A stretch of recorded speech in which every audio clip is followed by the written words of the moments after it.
Hello everyone, this is SFC reporter Ino reporting from the 2024 annual meeting of the New Trumps. From digital prosperity to climate and health and new frontiers for industries, these are the trending topic of the moment.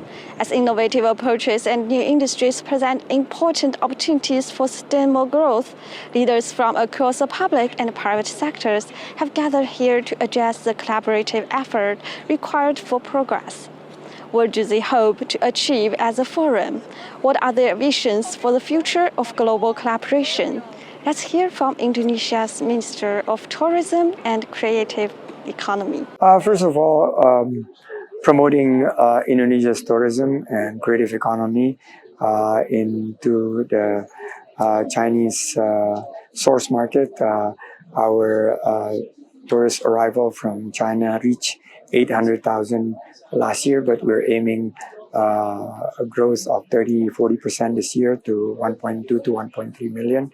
But we need to do more, closer relationship, bilateral ties with China, not just building infrastructures like Wush that now we're taking from Jakarta to Bandung with less than 40 minutes, but also investment in the tourism and creative economy sectors. How we could provide quality and sustainability through the tourism transformations post-COVID. Secondly, I'm looking to attract more investments in the digital economy because only less than 60% of our creative economy have been digitalized. So this is a lot of potentials of closer working relationship with the private sectors. And finally, I'm here also to promote Indonesia post-elections because it is not just participants from China, but also from all over the world that Indonesia will provide a theme of continuity under the new government led by General Prabowo, our president-elect, come in October, and a lot of reform has been taking place during the last 10 years, and it will continue to transform Indonesia's economy into green, digitalized economy, much more value added with good quality jobs, and our aim to be developed economy by 2045. Well, China's role as the second largest country in the world in terms of populations and second largest economy for the time being is very strategic. And I believe Indonesia as the fourth most populous country in the world, we could create a lot of synergies between China and Indonesia. I mentioned about infrastructures, I mentioned about digital economy, but also in terms of health, education, and a lot other potential synergies that we could create together between China and Indonesia to benefit the region and also globally. Guangdong is a favorite place for Indonesia to visit, and it's also quite a very developed, and we like to go to Guangdong for shopping. And I think we also have been able to attract a lot of tourists from Guangdong into Indonesia. So we hope with my visits we could create more positive impressions for Chinese tourists to visit Indonesia. We could increase the people-to-people relationship by first visiting each other more. I think the new generations, the Gen Z, the millennials, they don't just take twice a year vacations. They take almost every other month, so about 6 times a year vacations, and maybe 2 out of those trips we could visit each other. And China has introduced the visa-free regime for Indonesians, and Indonesia soon will introduce also visa-free for Chinese, and there are a lot of potentials for us to work together. I think it's one of the good initiative, and I think it's providing best practices for us to learn so that we could also enable to improve our productivity, improve our competitiveness, and very importantly, is lower the cost of living because cost of education, cost of food, with the inflations and the rates higher for longer, we need more productivity in order for us to provide better prosperity, higher income, good quality jobs, and affordable cost of living. The digital transformations is how we could bring the latest technology, including AI, into the economic landscape of Indonesia, and how we could bring majority of our micro, small, medium enterprises embrace the digital technology landscape. Right now, it's less than 30%. We aim to double that in the next 5 years. China can introduce the latest technology. We can also learn best practices in terms of policies. Thirdly, we could also improve the digital talents from both countries, because we're quite good on creativity. China is good on innovations. We could complement each other. As technology continues to transform the world, one notable example lies in China's emphasis on the pursuit of high-quality development, whether in clean energy through electric vehicles or in the field of artificial intelligence. China's advancements have captured global attention.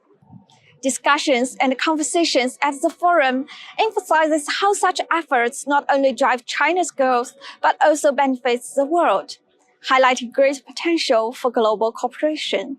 Let's hear some thoughts from attendees. 10 years ago or more, China transparently and publicly invested in the big three. The big three were solar panel production, lithium batteries, and electric vehicles. And China has fulfilled its promise of investing in technology and innovation to the extent that now it's the biggest producer of electric vehicles in the world. 60% of total world electric vehicle production is from China. And in addition to that, China now exporting 15% of its production to international markets. So China has had a very big impact, and the electric vehicles represent a perfect example of value-added, high-quality production that is a cornerstone of the Chinese government's current economic policy. China made a big bet on electric vehicle production. I think it was very astute because the climate crisis is real, and anything that can be done in terms of innovative technology to reduce the carbon footprint of the world and to mitigate the climate crisis is a contribution to humanity. So this commitment to electric vehicles has been a very, very important global phenomenon, not just for the benefit of China, but for the benefit of the world economy. I would expect considerably more emphasis on technology innovation, further value-added investments to develop product and capability that is world-class and not just equivalent to world-class, but actually leading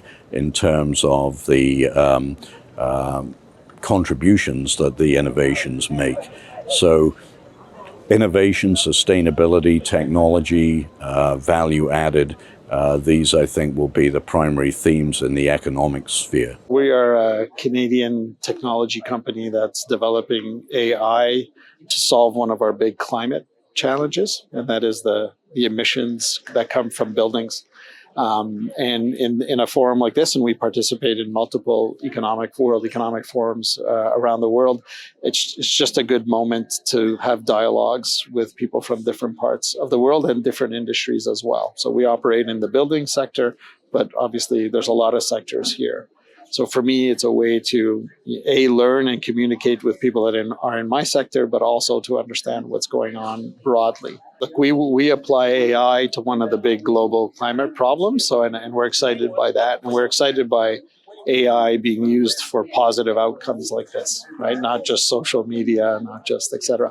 But at the same time, because we've been doing this a while, we also know that there's a dangerous side to AI that we need to think about. And many governments have started talking about how to regulate or create a framework to make sure that people are using AI for positive outcomes.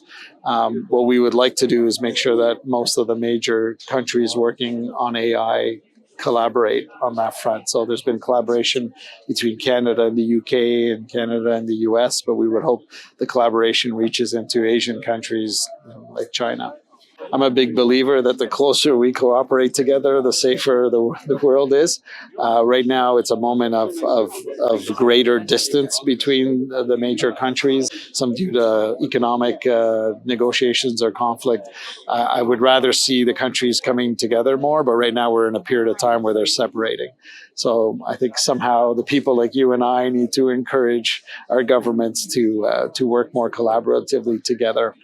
So I think we need to build that trust, especially with something like AI, where there's positives, but they can get also pretty dangerous.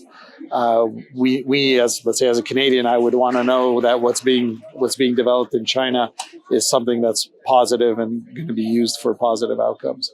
Many of the things I buy in Canada are produced in China. It's an important part of the global supply chain. On the flip side, AI is one of these things that happen in someone's office. You don't see it, right? And so I think we need to build trust between those communications for sure. That's all for today's show. Thank you for watching. See you.